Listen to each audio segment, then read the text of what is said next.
कुंभकर्ण के सोने के बाद उसकी पत्नी क्या करती थी?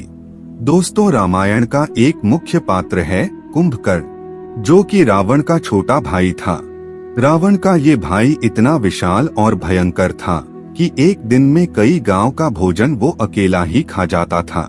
इसके बाद भी इस भयानक राक्षस के पेट में चूहे नहीं बल्कि हाथी कूदते थे। भूख शांत न होने पर कुंभकर्ण प्रजा को भी खा जाया करता था। दोस्तों, ब्रह्मा जी भी कुंभकर्ण की शक्ति से चिंतित थे, क्योंकि उन्हें इस बात का पता था कि आज नहीं तो कल इस दानव की भूख की वजह से दुनिया में हाहाकार मचेगा। इसलिए जब कुंभकर्ण एक बार तपस्या कर रहा था और उसकी तपस्या से ब्रह्मा जी खुश हुए, तो उन्होंने कुंभकर्ण से कहा कि मैं तुम्हारी तपस्या से खुश हूँ, मांगो, क्या वरदान मांगना है। इस पर कुंभकर्ण ने सोचा कि वह इंद्रासन मांगेगा और वह एक योद्धा बन जाएगा। लेकिन ब्रह्मा जी को पहले से पता था कि कुंभकर्ण वरदान में क्या मांगेगा, इसलिए ब्रह्मा जी ने सरस्वती माता से प्रार्थना की कि वो कुंभकर्ण की जीवा पर विराजमान हो जाए और उसकी मति पलट दें।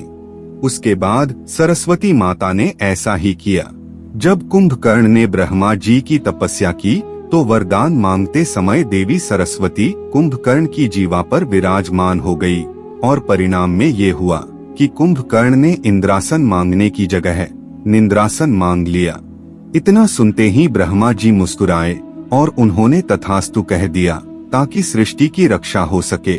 लेकिन जब यह बात रावण को पता चली तो उसने सोचा कि इस वरदान से तो कुंभकर्ण हमेशा सोता रहेगा। इसलिए रावण ने ब्रह्मा जी से विनती की कि कुंभकर्ण को 6 महीने सोने और 6 महीने जागने का वरदान दे। रावण के विनती पर ब्रह्मा जी ने कुंभकर्ण को 6 महीने सोने और 6 महीने जागने का वरदान दिया, जिससे कुंभकर्ण 6 महीने सोता और 6 महीने जागता था। दोस्तों, इस वरदान के बाद कुंभकर्ण सो गया और जब वो 6 महीने बाद उठा तो पूरी लंका में हाहाकार मच गया, क्योंकि उसका शरीर एक बड़े पहाड़ की तरह था। उसे उठते ही भूख लगी। सबसे पहले उसने लंका में खाना ढूंढना शुरू किया। उसने लंका की वाटिकाओं से फल तोड़कर खाए, लेकिन फिर भी उसका पेट नहीं भरा, तो उसने लंका से बाहर निकलकर लोगों को खाना शुरू कर दिया। कुंभकर्ण का शरीर इतना बड़ा था कि वो आम आदमियों को अपनी 2 उंगलियों से उठा सकता था और उठाकर अपने मुंह में डाल सकता था। दोस्तों, जब रावण ने मंदोदरी से शादी की तो उसके बाद उसने दैत्यपति बलि से अपने भाई कुंभकर्ण के लिए उनके यहाँ रहने वाली एक कन्या वज्रबाला का हाथ मांगा।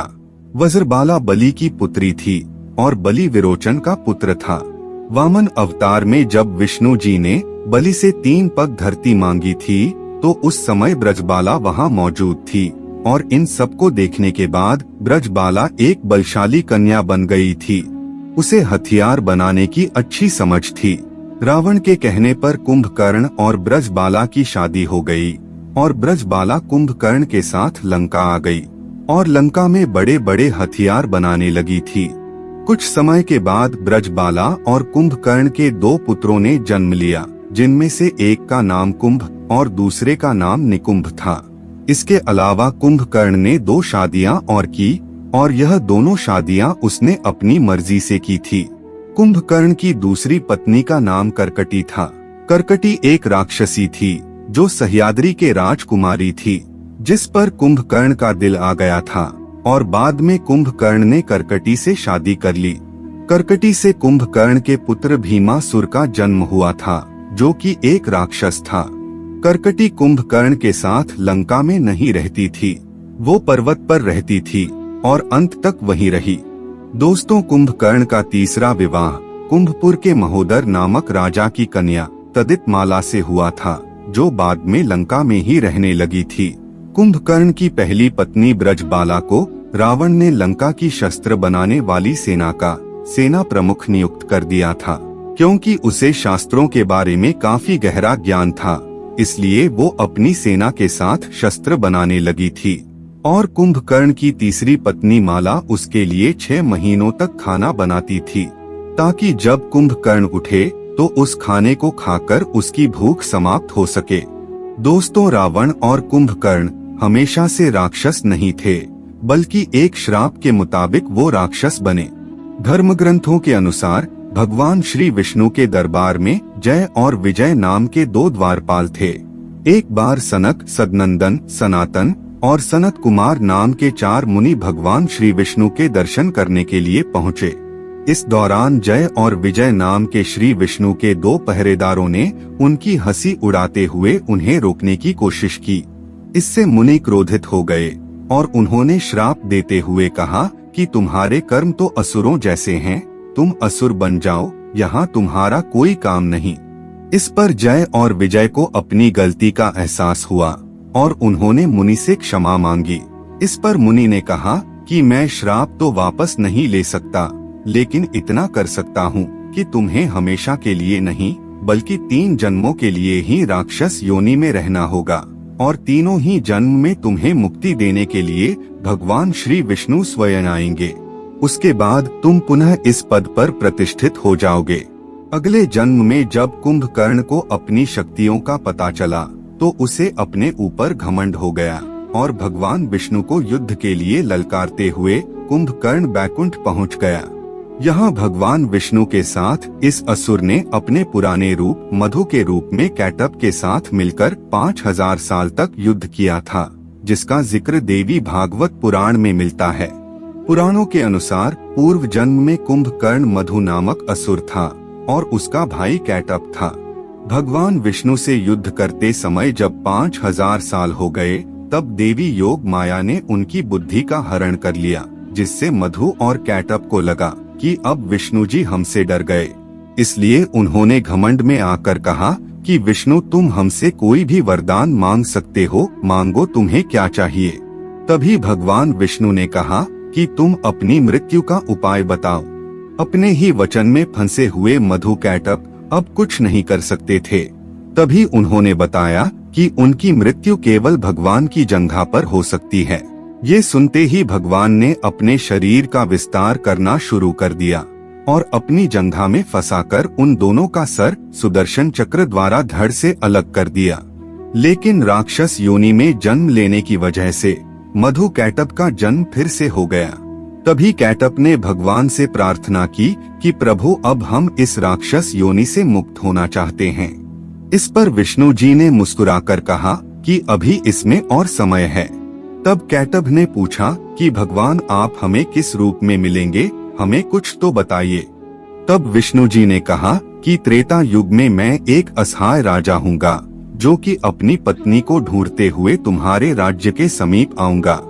तुम अपने राज्य और अपने बड़े भाई की आज्ञा का पालन करते हुए मुझसे युद्ध करोगे और मेरे हाथों ही तुम मारे जाओगे। इतना कहकर विष्णु जी अंतर्ध्यान हो गए। दोस्तों, कुंभकर्ण को कुंभकर्ण बनने का वरदान विष्णु जी ने उसको पिछले जन्म में ही दे दिया था। त्रेता युग के समय रामायण में भी कुंभकर्ण के पूर्व जन्म का उल्लेख मिलता है। असल में एक ऋषि के श्राप के अनुसार कुंभकर्ण जंगल में भटक रहा था। उसी समय वहाँ पर विष्णु जी के रूप में एक चरवाहा आया, जिसकी कुंभकर्ण से लड़ाई होने लगी। कुंभकर्ण इतना बलशाली था कि विष्णु जी से हार मानने का नाम ही नहीं ले रहा था और कुंभकर्ण ने विष्णु जी से एक लंबा युद्ध किया। जब विष्णु जी ने देखा कि कुंभकर्ण हार नहीं मान रहा, तभी विष्णु जी ने असली रूप में आकर अचानक उसका हाथ पकड़ लिया, जिसे देखकर कुंभकर्ण ने उनसे कहा कि भगवान आपने कहा था कि आप ही इस राक्षस योनि से मुझे मुक्त करेंगे, इसलिए मैं आपको ढूंढते हुए जंगल में भटक रहा हूँ। उस समय भगवान विष्णु ने कहा कि तुम मुझे मत ढूंढो, जब समय आएगा तो मैं तुम तक खुद पहुंच जाऊंगा। उसके बाद ही भगवान विष्णु ने श्री राम का अवतार लिया और अयोध्या को धन्य किया। दोस्तों, कुंभकर्ण के बारे में कहा जाता है कि वो दूरदर्शी था। उसे पहले से ही पता था कि श्री राम कब लंका में आकर उसका उद्धार करेंगे, लेकिन अपने उद्धार से पहले उसने अपने भाई होने का धर्म भी निभाया। असल में जब श्री राम ने माता सीता के लिए लंका पर चढ़ाई की और लंका वासियों से युद्ध करने लगे, तो ये सब देखकर रावण ने अपने भाई कुंभकर्ण को जगाया। बड़ी मुश्किल से कुंभकर्ण को जगाने के बाद रावण ने पूरी बात कुंभकर्ण को बताई। तभी कुंभकर्ण ने रावण को समझाते हुए कहा कि भ्राता, आपके पास 5 कन्याओं में पूजित दुनिया की सबसे सुंदर कन्या मंदोदरी है, जो कि आपकी धर्म पत्नी है और मेरी माँ सामान भाभी है। उसके बाद भी आप जंगल में भटकते हुए वल्कल पहने हुए एक स्त्री का हरण करके अपने राज्य ले आए और उसे अपनी भारिया बनाना चाहते हैं। अभी भी समय है, आप प्रभु श्री राम से माफी मांग लो, उनका दिल बहुत बड़ा है, वो आपको माफ कर देंगे। इस पर रावण कुंभकर्ण पर भड़क उठा और गुस्सा करने लगा।